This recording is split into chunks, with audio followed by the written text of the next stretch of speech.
Detroit. He decided he wanted to buy a car. It had to have two characteristics. It needed to be made in Detroit and be a diesel. وبنى ان سياره، لا هذه سياره خاصه تكون حق منطقه ديتروي ولازم تكون على نظام الديزل. And so he found out that there was one manufacturer in Detroit that made diesel cars. واكتشف ان في منطقه ديتروي إن منطقه واحده او شركه واحده تسوي سيارات على الديزل. So he finds out there's two models, one's less expensive than the other. واكتشف ان في نموذجين، نموذج شويه رخيص والثاني غالي. So he goes online, finds out where the nearest dealer is. ويروح على الاونلاين على النت يدور يشوف اقرب مكان يشتري من عندهم.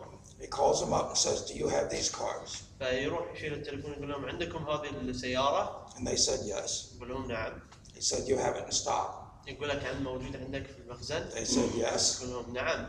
He said, "I'll be there in a half hour to pick it up, have it ready." نص ساعه انا راح اجهز السياره. They said, "Don't you want to see it?" يقول لك ما تبغى تشوف السياره؟ He said, "No." يقول لك لا. They said, "Well, what color do you want?" قال اي لون تبي من السياره؟ He said, "Irrelevant." يقول عادي. They said, "Don't you want to drive it?" يقول ما تبي تسوق السياره؟ He said, "No." يقول له لا. "Will you have the car ready?" يقول عندك السياره And جاهزه؟ of course they were shocked and they said, "Yes, we'll have a car ready for you." يقول لك ايه اكيد ينصدمون، يقول لك الحين بجهز السياره لك. Because nobody buys a car based on that. They buy cars because they look right or sound right or feel right. طبعا ما في ناس، نادرا ما تجد ناس مرجعياتهم كذي انه يفهمون الموضوع، ياخذون معظمهم لا انه شكله صح لا انه احساسه صح يشترون السياره.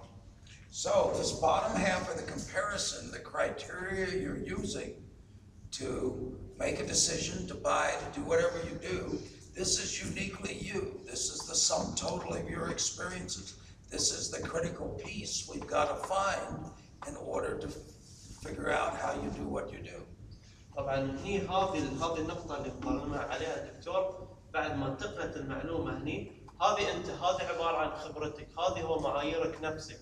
المعايير هذه تكونت على حسب نظامك وعلى حسب خبراتك، فأنت تكونت عندك فهذه من المهم انك تجدها بنفسك، ما هي معاييرك بالضبط للأشياء ولاختيار الأشياء ولتنفيذك لسلوك معين.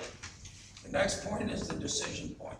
بعد ذلك عندنا نقطة القرار.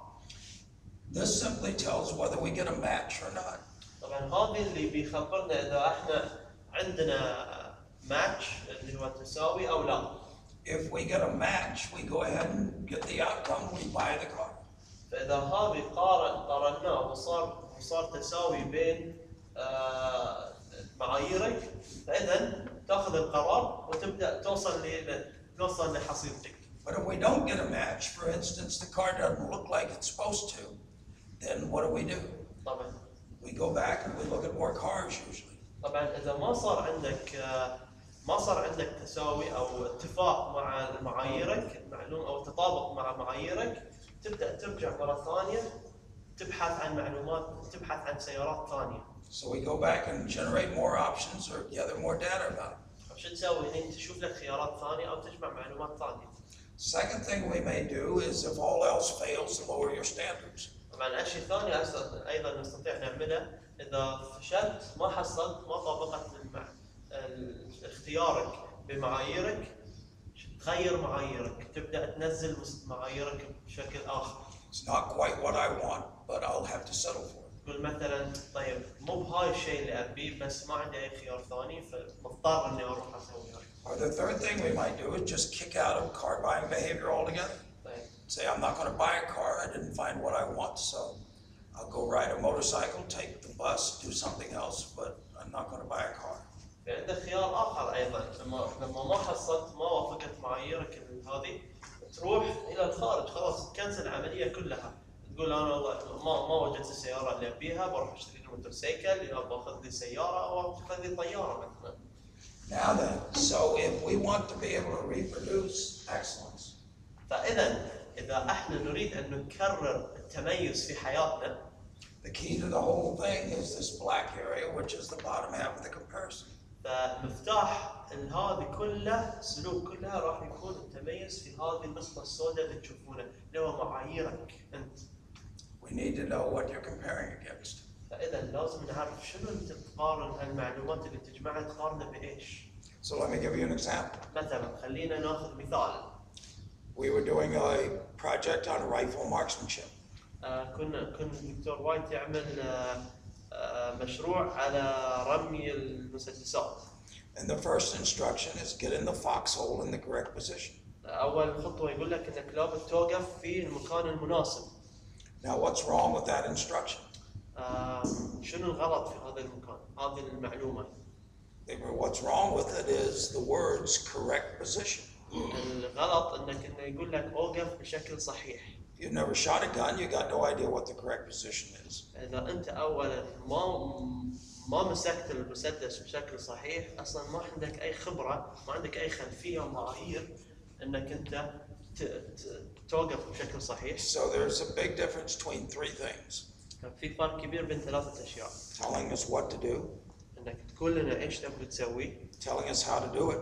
وايضا يقول لنا شلون تعمله، كيف تعمله. And telling us how we know we're doing it right. وايضا انك يقول لك انك كيف تعرف ان هذا اللي تعمله صح. So we were modeling marksmanship. We had to figure out how you knew what the correct position was. فاذا الدكتور كان يعمل المشروع نمذجه على افضل رامي ويبغي يكتشف شنو الاشياء المهمه. It turned out it had two characteristics. فما كان في الا حاجتين. One, you were at equipoise. اولا لازم تكون في وضع متساوي. You were balanced left, right, and front to back. ولازم تكون متساوي للامام والطرفين يمين يسار وظهرك شويه للخلف. Second, if you close your eyes and raise the weapon and open them, it would be pointing directly down the middle of the range. If not, you would move your feet accordingly so that would happen. فايش اللي بيصير لما تغلق عينك وتبدا تمسك المسدس؟ لما تفتح عينك معناته انت قاعد تشوف نقطة الهدف امامك. اذا حركت رجلك معناته قاعد تحرك المسدس معك. So to do this, and we have people get in the foxhole. فحتى احنا نعمل هذا الشيء خلينا الشخص يوقف في المكان Their هذا. feet shoulder width apart with one in front of the other one. فرجلهم وكتفهم يكونوا متساويين. And we'd go lean over here to this side starts to come up. Lean over here to this side starts to come up. Back and forth till you find the point just in the middle. فتقول له شويه ارجع الى اليمين، تشوف كيف انك انت قاعد ضغط يكون هنا، ارجع الى اليسار، فتبدا توازن الشخص تحركه حتى يشعر انه هو الان متزن. We learn by contrast. Lean forward, lean back, find the point in the middle. احنا نتعلم بالتميز. فلابد انك تميز انك انت الامام وتميز انك انت على الخلف. Close your eyes, bring the rifle up, look at it and see if it's pointing in the middle of the range. صك عينك وارفع المسدس وتشوف انك انت قاعد توصل للهدف الى النص. If not, move your foot. اذا ما قاعد يصير هذه حرك رجلك. So now we told people what to do. فبعد ذلك قلنا الشخص ايش يسوي and how they know they're doing it right. وكيف انهم يعرفون ان هذا اللي يعملونه صح. And we had them practice it till they could do it quickly. وقمنا نعلمهم ندربهم حتى يعملونه بشكل اسرع. Later on, then another part of it was aiming the weapon. وبعد ذلك كان في حاجة ثانية ان قضية وصولك للهدف. Most things tell you what to do in trainings, they don't tell you how to actually do it. معظم البرامج التدريبية يقولون لك اعمل هذا الشيء لكن ما يعلمونك كيف تعمل هذا الشيء.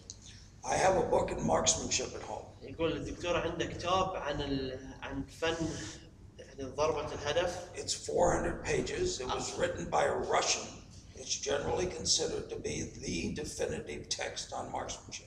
يقول ان هاي 400 صفحة واللي كاتبه واحد روسي يقول لك هذا افضل كتاب عن الرمي موجود في العالم. But all of marksmanship can be described in one sentence.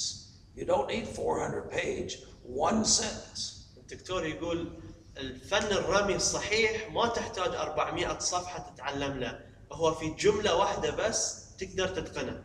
That one sentence is this. الجملة الواحدة هذه هي كالآتي. Align the sights on the target.